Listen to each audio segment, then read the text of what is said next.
So, what's up mga ka-action? Welcome naman sa ating panibagong video, panibagong reaction mga ka-action, mga kakamping. Breaking news ho ito.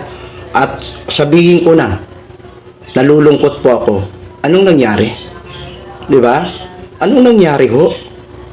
Ano bang dahilan? O, yan po ang ating pag-uusapan yung nasa screen nyo po mga ka-action, mga kakamping. O, ayon kasi dito sa post ng News 5, 53 minutes ago, PNP Chief Tory sinibak sa pwesto. Tinanggal sa pwesto si Philippine National Police PNP Chief Police General Nicolas Torre III pagkatapos ng halos 3 buwang panunungkulan. Kinumpirma ito ni Executive Secretary Lucas Bersamin sa isang liham na may date na August 25. Matatandaang malaki ang papel ni Torre sa pag-aresto kina dating Pangulong Rodrigo Duterte nitong March at Apollo Kibuloy noong September 2024. Yan po ang breaking news mga ka-action, mga kakamping.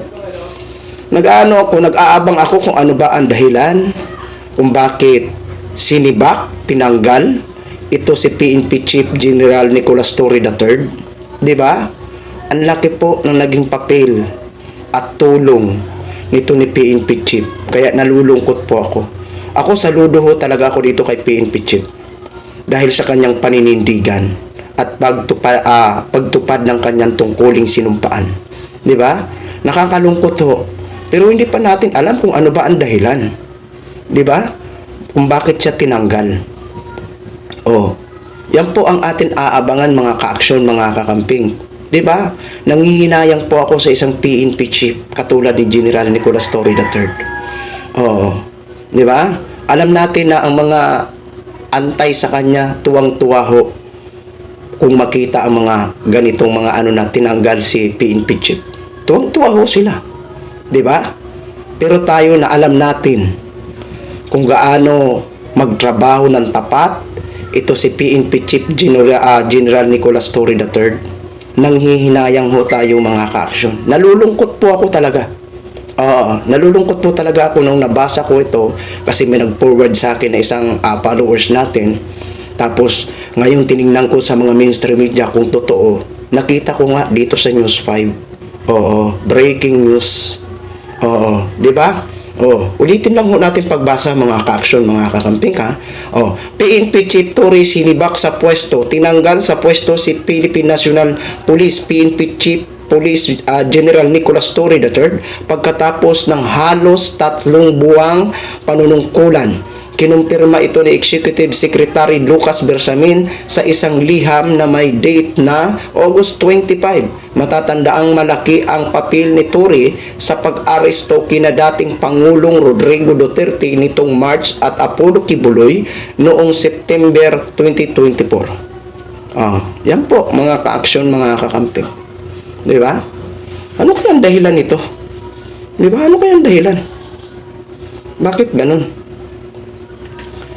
Nakakalungkot naman, no? Nakakalungkot at nakakagulat ho mga ka-action.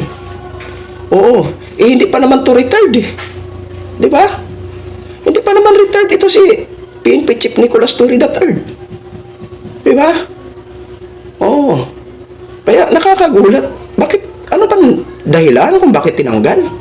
Wala pa tayong malinaw na babasa o naririnig kung ano bang malinaw kung bakit tinanggal ito si PNP Chief. Di ba? Abangan ho natin ang susunod na mga kung ano ba ang naging dahilan nito. Ito din share ko lang ho sa inyo. Dahil isa din po ako sa nalungkot, nanghinayang, nagulat dito sa breaking news na ito. Di ba? Di nga ho ako makapaniwala eh. Pero nung nakita ko talaga sa mainstream media gaya nitong News 5, nagulat talaga ako at nalungkot talaga ako. Napatanong ako sa sarili ko, bakit? Anong nangyari? Bakit tinanggal? Di ba? Para sa atin maganda naman ang naging performance ni PNP Chief General Nicolas Torre III. Kaya malaking question mark sa atin o tanong kung bakit tinanggal. Ano ba ang dahilan? Di ba? Yan po ang aabangan natin mga ka-action, mga kakamping. Din-share ko lang ho sa inyo yan. No?